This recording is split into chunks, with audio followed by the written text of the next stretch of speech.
Dulu ketika orang tua saya bilang saya berangkat kerja ataupun tetap usaha, cuma bilang kayak gini, kerja sing jujur, kerja sing hati-hati, dan kerja itu ya kudu semangat. Akhirnya saya menjadi seorang pria. Halo, selamat sore. Saya Donald Dilumitiar. Sore ini ya semua teman minta tolong untuk menceritakan dari biografi, dari latar belakang maupun silsilah saya yang dikenal juga nakal, gak beraturan, sakarepe dhewe, maupun dari mulai inovasi, terus kreatif maupun yang lainnya. Dari asal mula ingin sekolah itu karena dari kecil anaknya orang nggak mampu, jadi otomatis dari SD sudah bercita-cita untuk sekolah. Kenapa sampai hampir umur 40 ini tetap belajar, tetap bekerja, dan tetap berusaha? Karena mimpi saya adalah sekolah dan mencari ilmu sebanyak-banyaknya. Dari bangku sekolah, dari SD sudah bekerja karena bapak seorang kuli batu di desa Banjaran, dan dua ya mungkin tetangganya Mas Abu juga, Mas Abu pun juga tahu tentang historical keluarga saya. Terus mak ya, kalau ibu itu dulu kalau orang-orang punya panggil ibu, kalau orang nggak punya otomatis dia panggilnya emak ya. Terus buah ibu rumah tangga. Dari kelas 6 SD sudah mandiri, berusaha mandiri. Bagaimana sih untuk sekolah, juga kerja, dan berusaha. Karena takut besok nggak bisa makan dan besok nggak bisa sekolah. Dari kelas 6 SD mungkin dulu pada waktu itu wali kotanya Pak Maskut ya. Saat Persib masih 2 tribun dan unduk-undukan Stadion Brawijaya, jualan aqua keliling. Ketika Persib nggak ada, ya jadi pengamen jalanan di lalu lintas, Jalan Erlangga depan SD.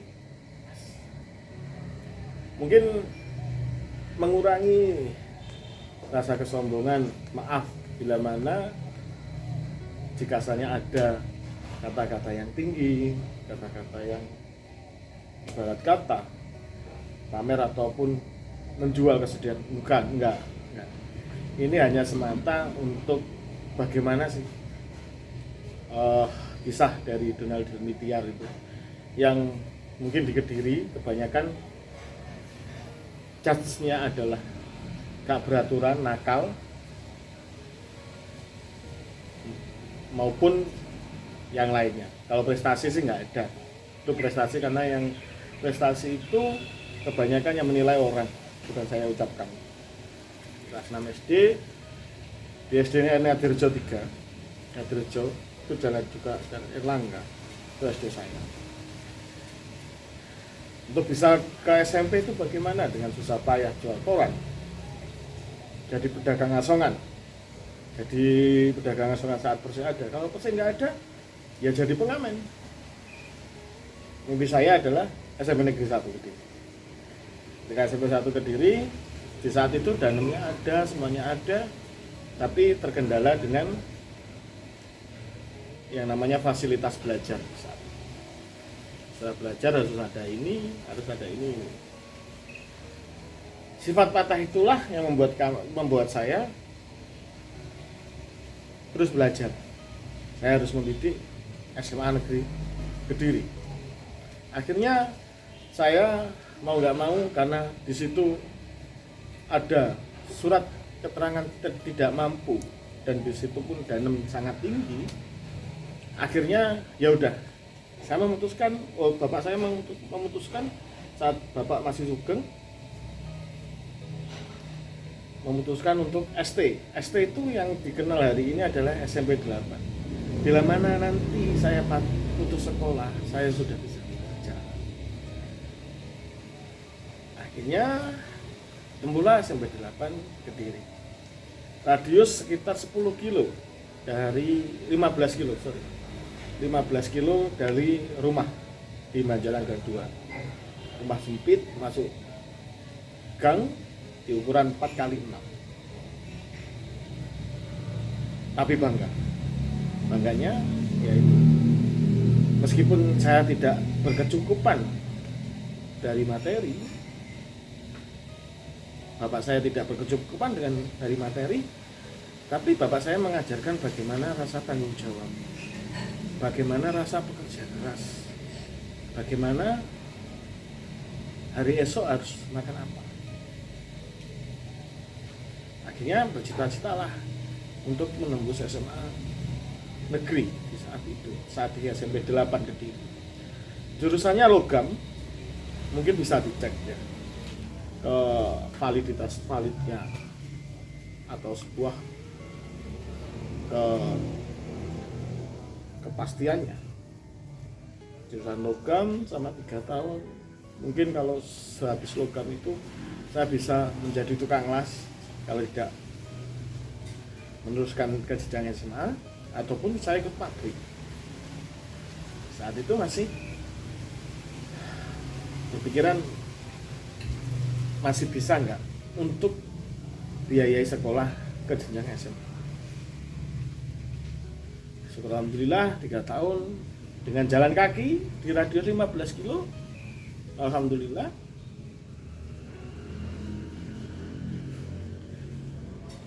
ya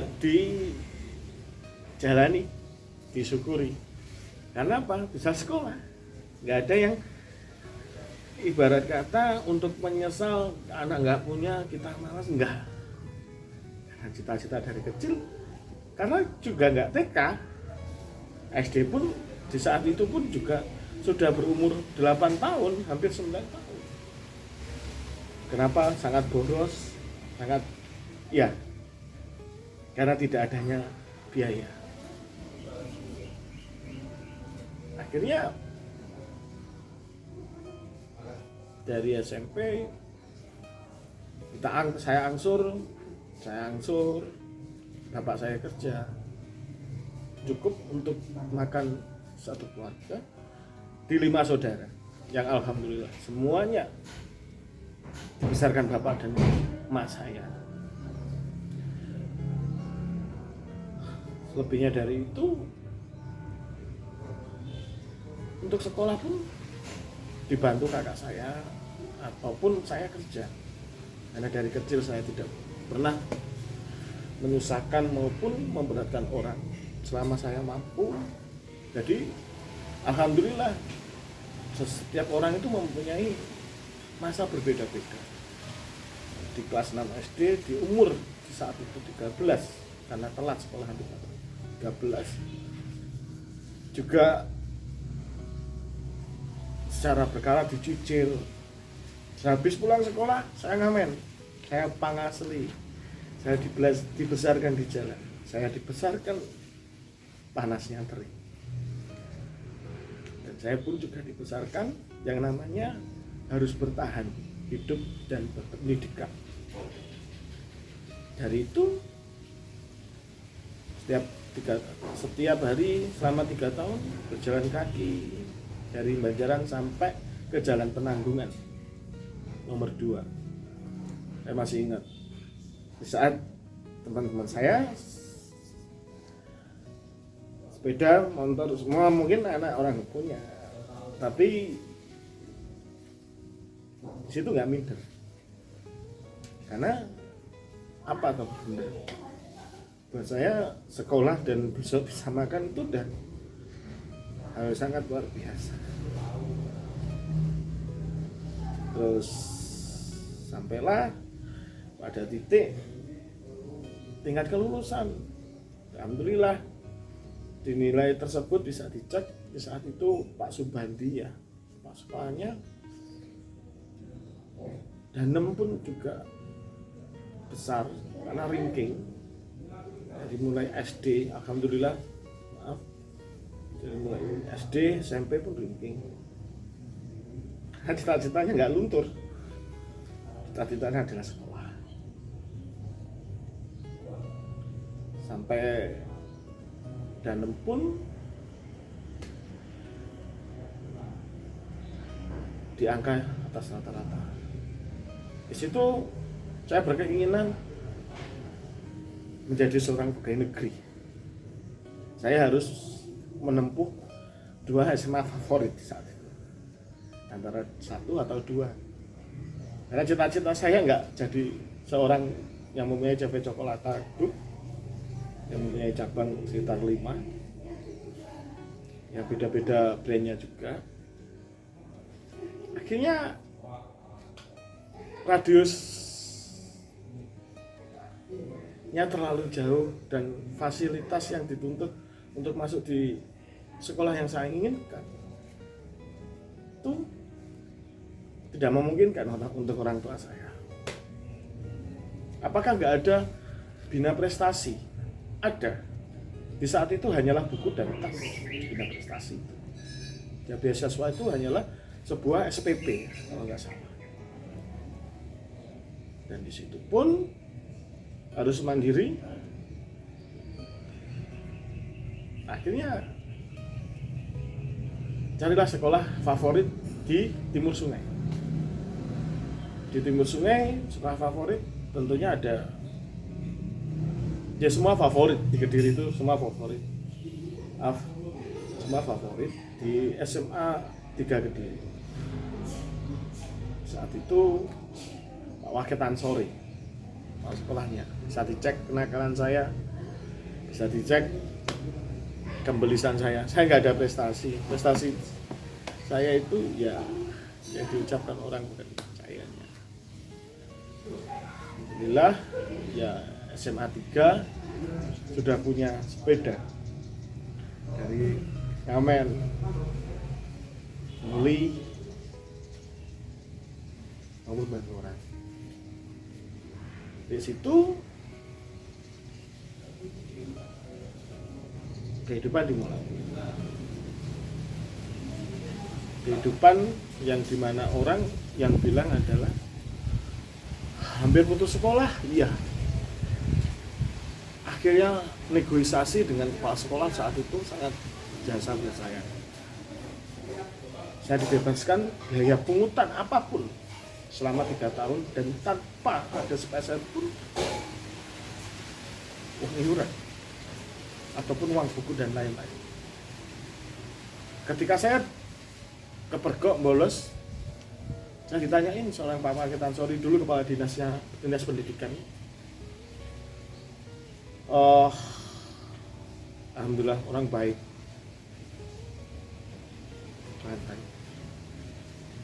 Ketika saya kepergok bolos untuk membantu untuk saya bisa sekolah, saya sering nggak masuk. Pelajaran yang saya sukai hanyalah ekonomi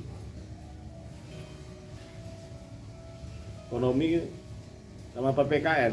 Mungkin ekonomi kan pengen saya dulu memang orang jadi manajemen dari kecil dan jadi pegawai negeri. Mungkin kalau saya tes CPNS berhasil.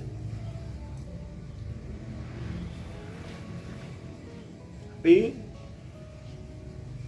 di situ pun juga dari perjalanan 1, 2, 3 tahun saya hanya bisa dihitung jari mungkin saya masuk sekolah. Karena apa?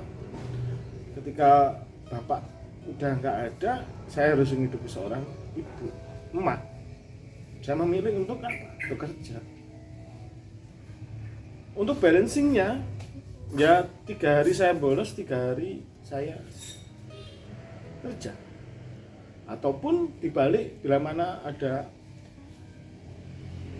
kegiatan sekolah, jadi saya bisa sepulang sekolah saya langsung kerja. Tapi ini nggak perlu dicontoh, untuk kembolosan saya, kenakalan saya. Karena juga di masa-masa usia segitu adalah masa-masa anak remaja yang mencari jati dirinya. Dari situ saya bilang bahwasanya saya harus menghidupi ibu saya, mak saya, dan saya harus ibarat kata harus besok makan apa. Kenapa jawabannya sampai hampir hari ini, kenapa workaholic sampai gila kerja? Ya saya takut, bukan kufur nikmat, sorry bukan kufur nikmat, saya syukur akan semua yang dikasihkan Allah Subhanahu wa Ta'ala ke saya syukur dari itu. Tapi ya mindset dari inner child, dari kelas SD pun sudah tertata untuk besok makan apa dan besok harus sekolah. Di situ ya saya nggak pernah melankolis dan nggak pernah yang namanya untuk dibelas kasihan. Saya malah nggak suka karena saya lengkap. Saya mempunyai tangan 2, otak 1, dan kaki 2. Haram bagi saya untuk dikasihani seseorang sama makhluk. Bukannya sok enggak. Karena saya bisa mandiri, saya bisa kerja tanpa harus menggantungkan belas kasihan orang ataupun mengemis ataupun yang lainnya. No, thank you. Karena moto prinsip hidup saya adalah berdiri di kaki sendiri, di otak kita sendiri, dan makan dengan tangan kita sendiri. Bukan berdiri di kaki tangan orang lain. Itu SMA, kenakalan luar biasa. Mungkin hampir semua SMA 3 yang pernah saya pukuli, saya tawuran hampir setiap hari. Sudah mungkin teman saya jadi saksi, ada teman yang banyak yang jadi saksi. Di situ saya tidak menjual kesedihan. Di situ saya tidak menjual yang namanya belas kasihan. Karena saya nikmati dengan riang gembira. Tidak ada sebuah beban. Beban itu ketika cukup saya yang tahu dan kehidupan saya tanpa harus banyak orang tahu. Ya mungkin dari kisah ini bisa digarisbawahi. Pendidikan itu sangat penting, kerja keras itu sangat penting, dan jangan lupa besok kita makan apa, dan jangan sampai kita dibelas kasihan sama orang. Dari kelas 1 SMA sampai kelas 3 SMA, saya memang pendidikan saya adalah ekonomi. Kenapa? Saya masuk di sekolah sosial, IPS, ilmu pengetahuan sosial. Memang saya suka sejarah, saya suka yang namanya sosiologi, sosialisasi terhadap orangnya ruame, saya enak ketemenan dengan orang banyak itu. Terus kenapa ekonomi? Ya nanti ke jurusannya bahwasanya bila mana saya bisa tes CPNS. Kelas 1, kelas 2, kelas 3 berlanjut dengan kenakalan remaja yang mungkin yang dilakukan banyak remaja, ya otomatis banyak remaja. Ya juga saya lakukan. Di situ saya kerja di paruh waktu. Darinya jam pulang sekolah saat itu jam 12 sampai jam 9 malam, sampai 10 malam. Saat itu hanyalah dikasih berapa? Dikasih makan dan dikasih 5.000 ya, bukan besar ya saat itu, 5.000 kecil. Tapi yang di situ 5.000 itu saya lanjut, saya nggak berhenti. Ada dicek lokasinya di Desa Bandaran, di warung Short Ring namanya, dan Mbak Yuni ada Bu Siti Amin, alhamdulillah orang baik juga yang membantu proses saya, membantu sampai 3 tahun saya bisa berdiri untuk saya sekolah. Dari hasil kerja dan hasil ngamen pun saya kasihkan ke ibu saya, ke mak saya, mak aja ya.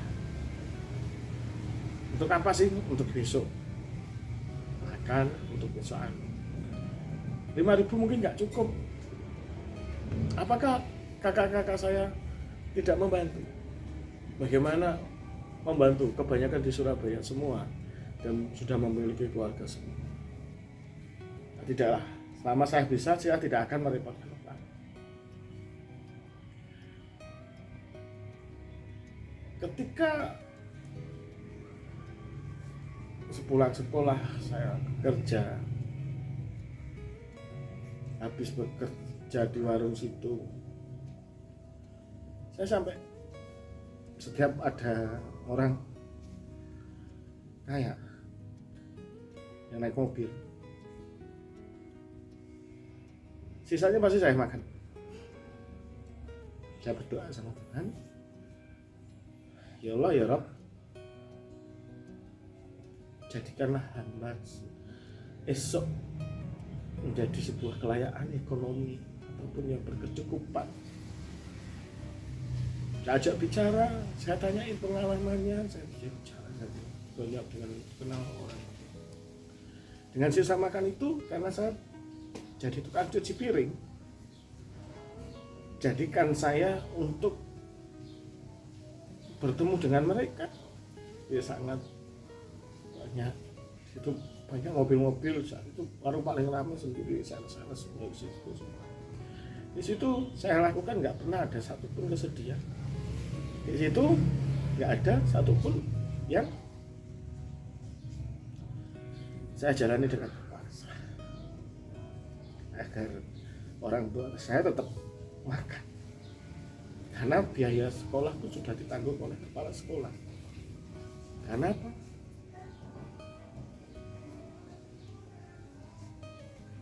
Ya mungkin kasih anak itu sepanjang jalan,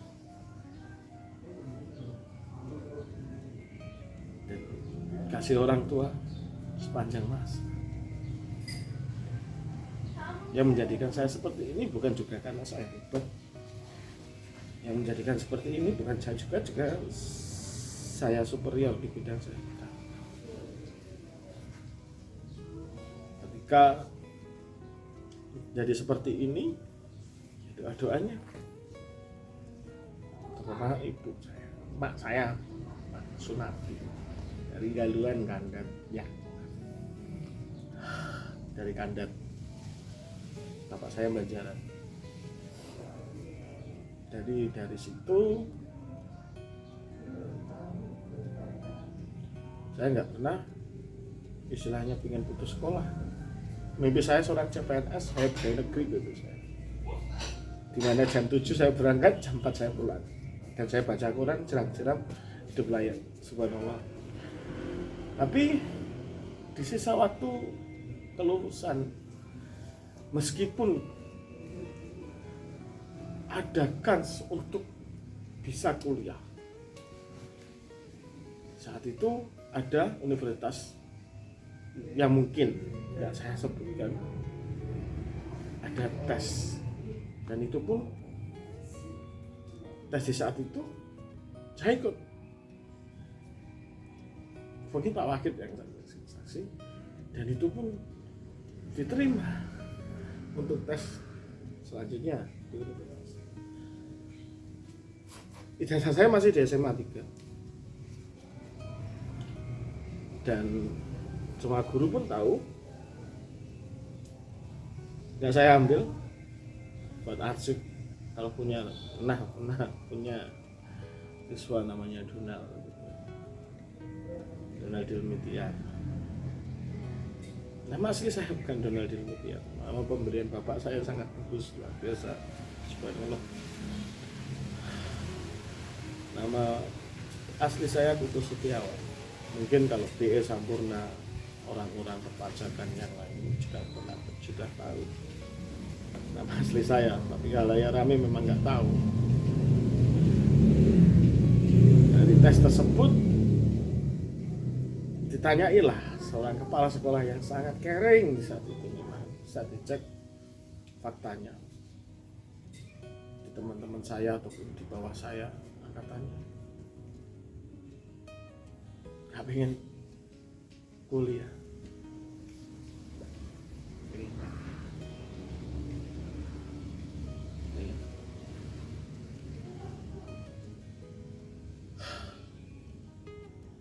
Akhirnya saya memutuskan tidak kuliah. Karena apa? Harus ada biaya ke sana ke sini. Udah. Aku memutuskan untuk tahu kehidupan, bukan tahu pelajaran. Disitulah saya dipatahkan oleh kedua kalinya. Seorang keinginan pendidikan, kedua kalinya saya dipatahkan, tiga kalinya saya dipatahkan. Maaf, 3 kali dari SMP pengen ke favorit SMA, favorit kuliah pun sudah masuk di tes kedua.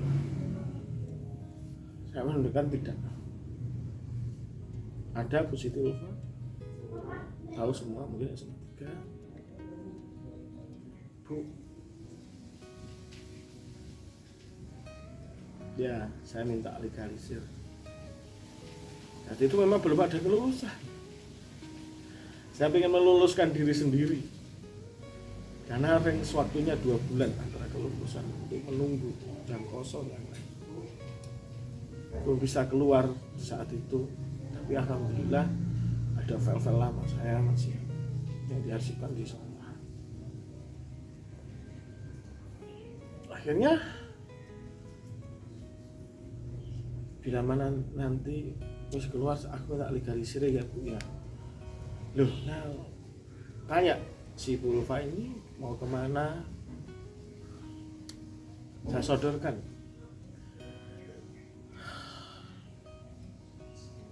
tes mahasiswa saya. Aku sukses sekolah lagi.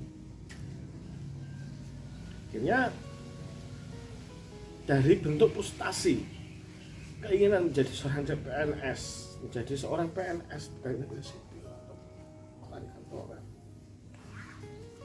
Jadi di saat itu adalah sesuatu kebanggaan. Akhirnya memutuskan, saya tato semua badan saya tindik semua kuping saya patahkan argumen saya bahwasanya kamu sudah gak bisa lagi masuk PNS.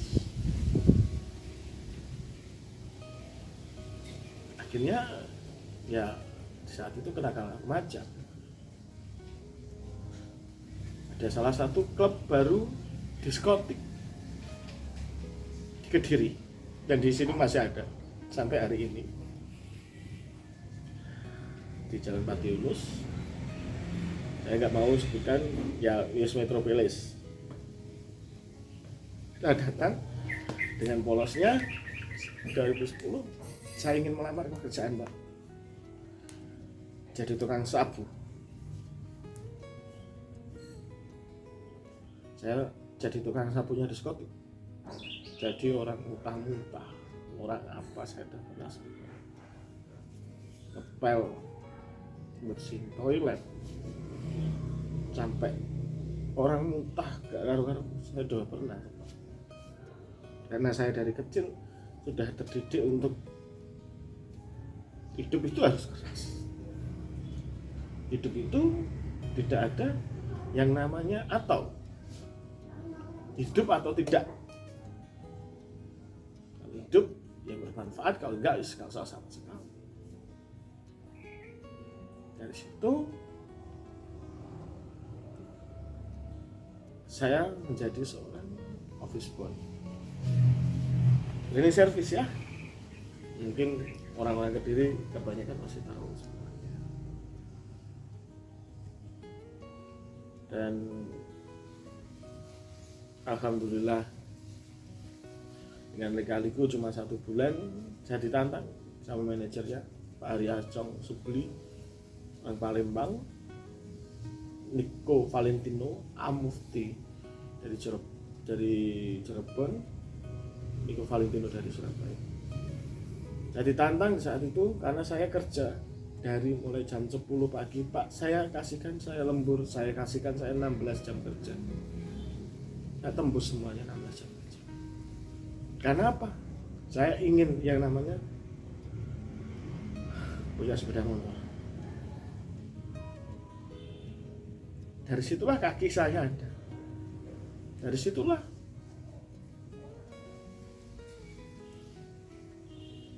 saya bisa. Dari 2009, dari 2010 masalah. Akhirnya saya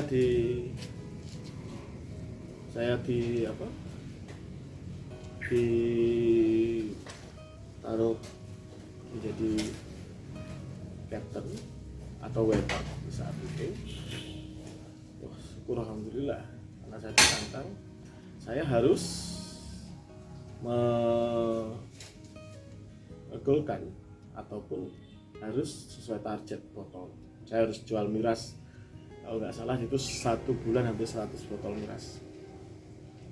Merek Red Label, merek ada mereknya juga karena di situ ada sponsor namanya Johnny Walker.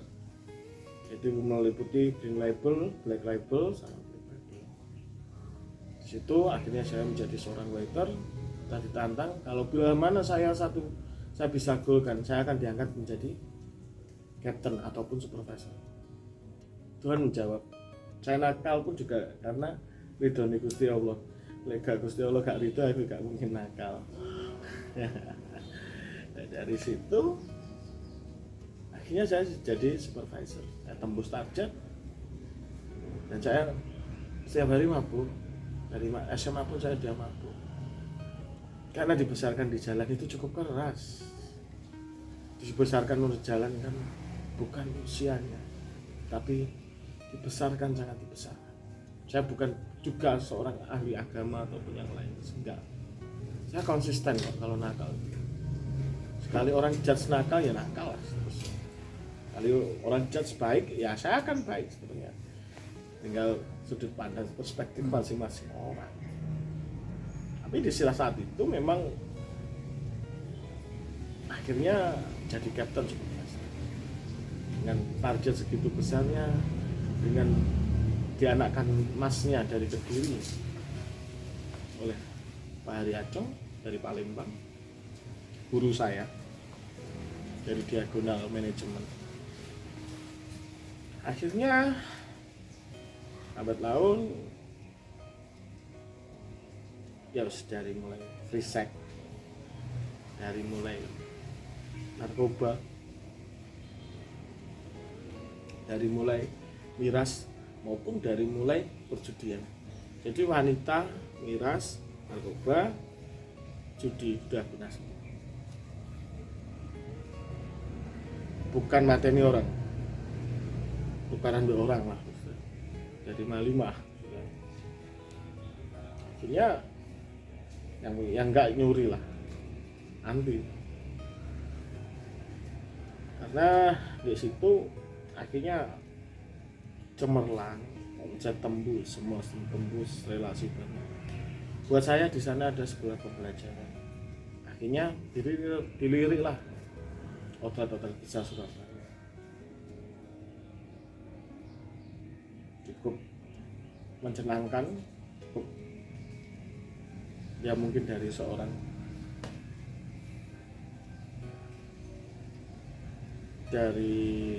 orang yang ibarat kata belum mapan ya tahu Surabaya, tes di sana diinginkan dikali-kali gaji oleh manajernya Lens Corner Group di Jalan Indragiri nomor 5 Surabaya, LS Coffee Group. Akhirnya dilirilah di Indragiri dengan Corner. Tapi tidak saya ambil. Yang saya ambil adalah restorannya, coffee shopnya. Itu ada LS Coffee. ada Capital House, kapitalnya Landmark, ada LS Coffee Grand Sidoarjo. Di situ saya belajar tentang restoran, saya belajar tentang kopi maupun yang lainnya juga. Saya bukan ahli di bidangnya, tapi saya belajar di semua. Saya akan haus akan keilmuannya semua. Akhirnya dari Kediri pindahlah ke Surabaya. Sangat keras gitu. Dari mulai sabu, dari mulai ganja, dari mulai semua. Tidur di rutan Medaeng pun kalau sudah pernah. Saya gonta-ganti pasangan pun juga sudah gak kehitung.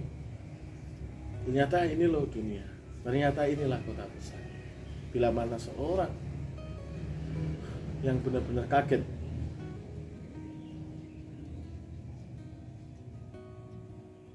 di dunianya, akhirnya kejadian itu membuat saya lupa. Saya nggak akan balik ke Kediri,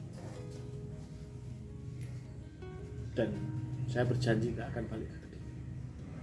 Sudah cukup. Saya akan menjadi orang besar di kota Surabaya. Diambillah. Ini ada kejadian besar.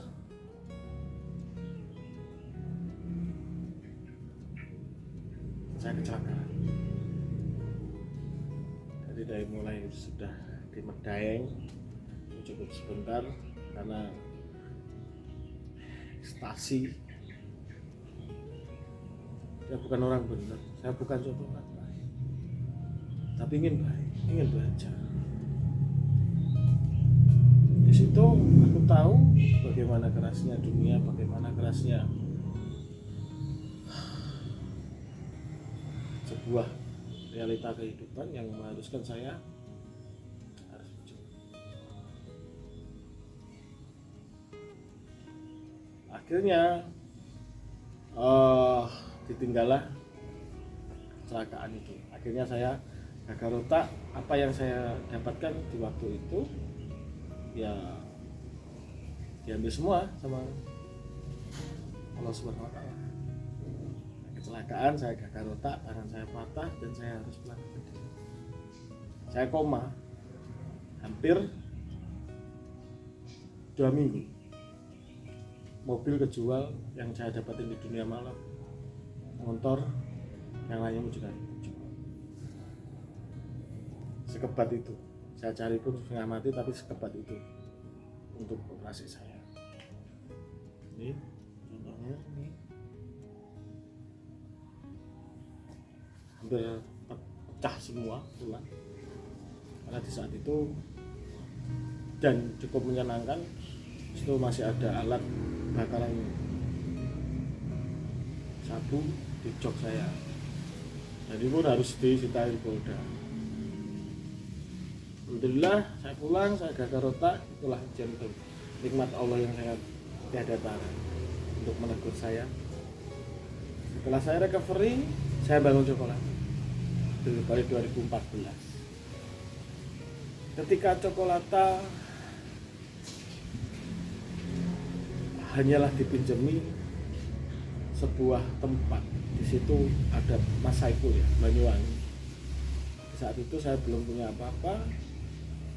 Saya bekerja di suatu kafe, namanya Bengkel Cafe, selama 3 bulan.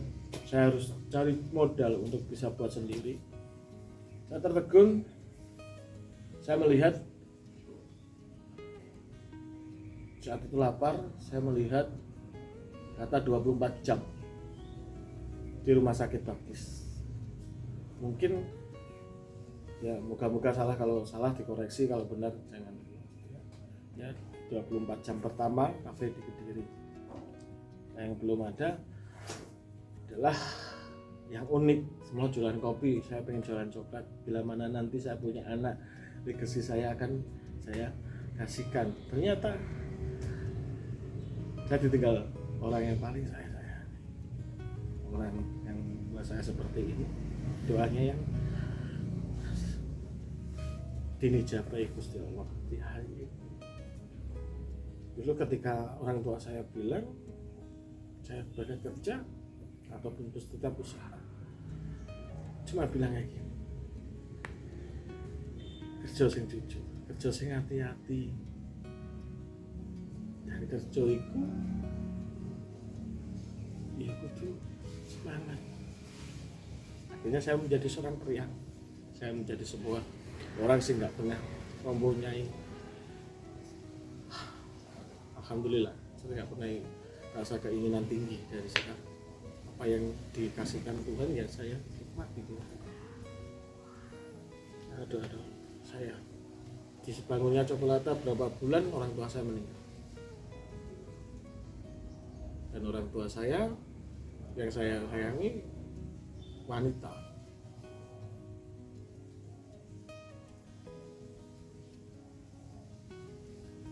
Meninggal di saat saya sudah bisa recovery. Saya menjadi tukang parkir, dari tukang parkir, tukang semua. Meninggal, akhirnya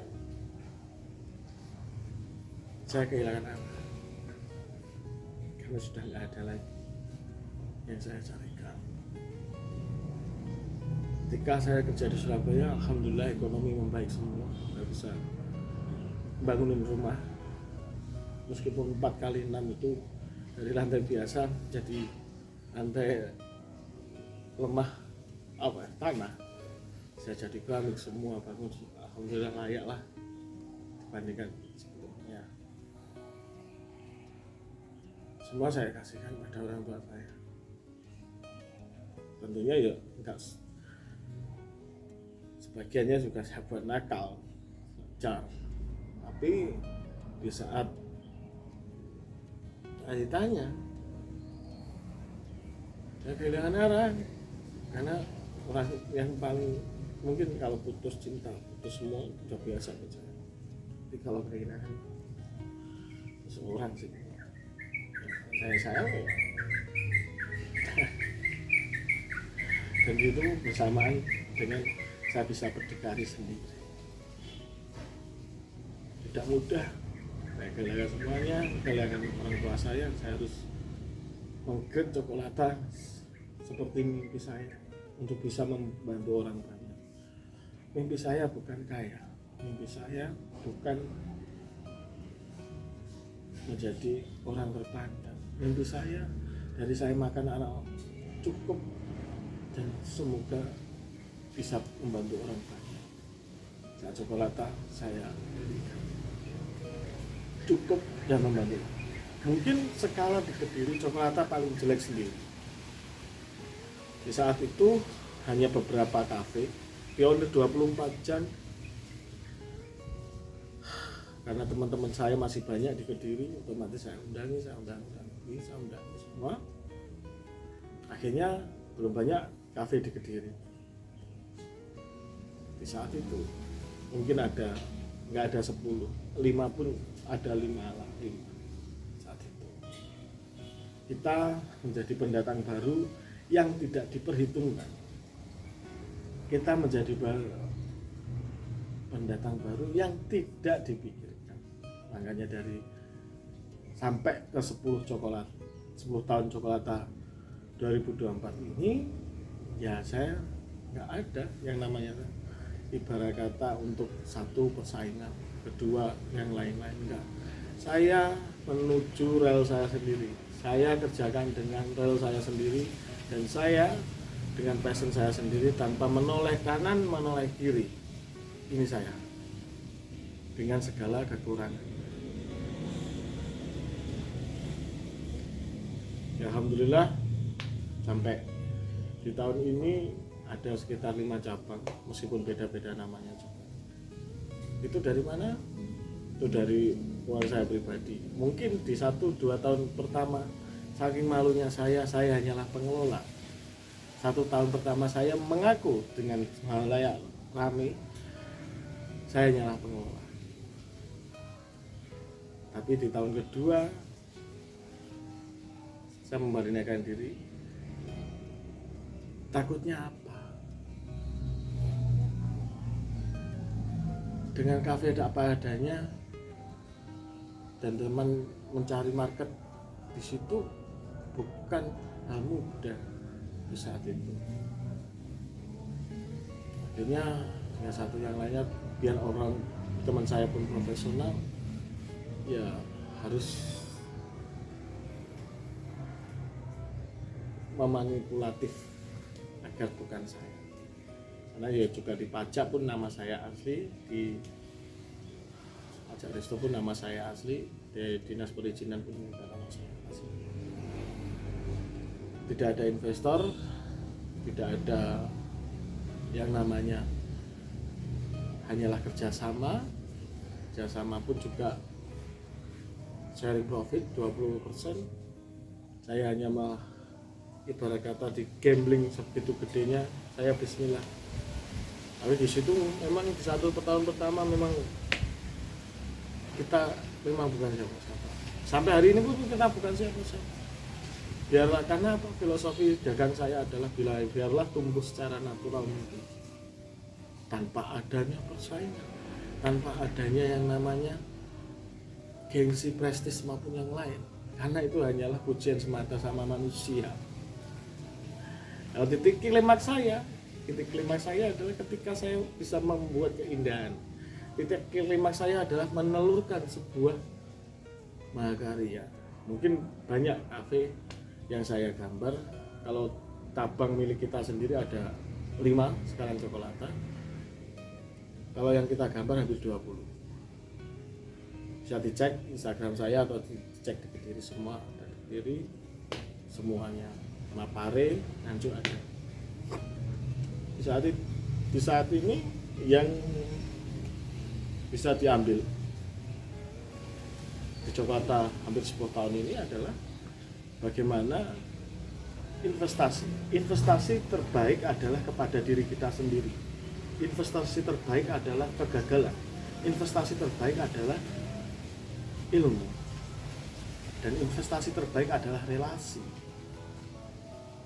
Jadi bukan uang. Kalau uang cepat habis ya. Kalau ilmu nggak ada habisnya, relasi nggak ada habisnya. Dan investasi kegagalan itu menjadi sebuah pembelajaran kita. Jadi kita pun nggak ada yang subjektif untuk memperkaya diri sendiri. Cuma pengen bantu orang banyak, keduanya juga menelurkan dari mindset saya, menelurkan bahwasanya yang kerja sini nggak boleh kerja di tempat lain, harus dagang sendiri. Kenapa? Kebanyakan SD, SMP maupun tidak punya ijazah. Kenapa? Bila mana ada wadah, kenapa tidak? Baik, karena juga mereka pun juga seperti saya, kebanyakan alurinya dan kehidupannya, kebanyakan anak orang nggak mampu juga. Kita bukan dari seorang fashionable, kita bukan seorang dalam arti yang ibarat kata punya suku besar, enggak. Makanya ada komunitas yang melekat di Jakarta. Dulu itu tato sampai kita bisa memecahkan ibarat kata kulturis Indonesian Subculture 2018. Mas Abu mungkin mas saya datang saat GNI.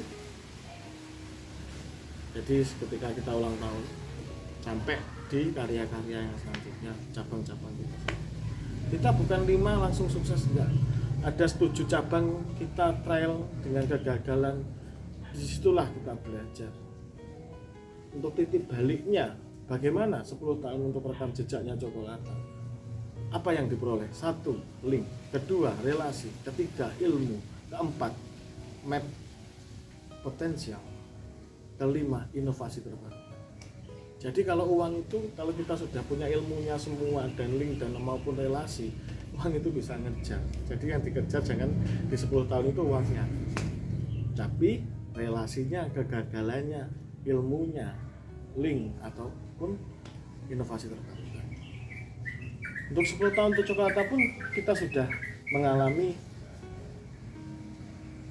kumulasi hilirisasi, kumulasi banyaknya kafe ya, kumulasi banyaknya kafe itu ya pengen kita ya juga punya brainstorming, punya brand kompatibel. Jadi seperti produk yang mungkin seorang teman saya tadi bicara sebelum saya, apa kayak gini nanti kisah balik, pengen mulai produk yang benar-benar ini adalah house of the Jepang, ini adalah produknya Chocolata, ini produknya karena seorang 10 tahun buat saya hanyalah research, bukan cari untung terus kita tutup. Buat apa? Banyak contoh-contoh lainnya 1, 2, 3 tahun tutup, 4 tahun tutup, 2 tahun tutup, 1 tahun, banyak sekali itu. 10 tahun kita dengan konsistensi tetap rame, alhamdulillah. Dan keduanya kita di samping research kita tahu, oh ternyata nanti inovasi terbarukan di 5 tahun akan datang seperti ini, inovasi terbarukan 5 tahun lagi akan datang seperti ini. Jadi kita sudah siapkan per 5 tahun. 1-5 tahun adalah pembuktian diri, 5-10 tahun adalah sebuah eksistensi, 10-15 tahun produk legacy, 15-20 tahun adalah super legacy. Karena harus ada tahapannya dan targetnya. Kalau cuma 1 tahun buka, 2 tahun buka, hit bar. Di situ satu, usaha itu jangan ragu. Kedua, usaha itu jangan pakai yang namanya kebimbangan ataupun kebanyakan pemikiran. Gimana kita diyakinkan sama Tuhan kalau kita aja masih ragu? Pembenaran di pikiran belum tentu istilahnya juga akan memangkas semangat kita. Yang penting satu, yakin. Kalau yakin, ya tujuannya langsung tercapai. Tapi kalau kita udah pakai ragu, pakai pemikiran yang lainnya, memangkas pemikiran semangatnya dan yang lain, akhirnya ya jadinya ya ragu. Terima kasih. Kreatif, inovasi. Mas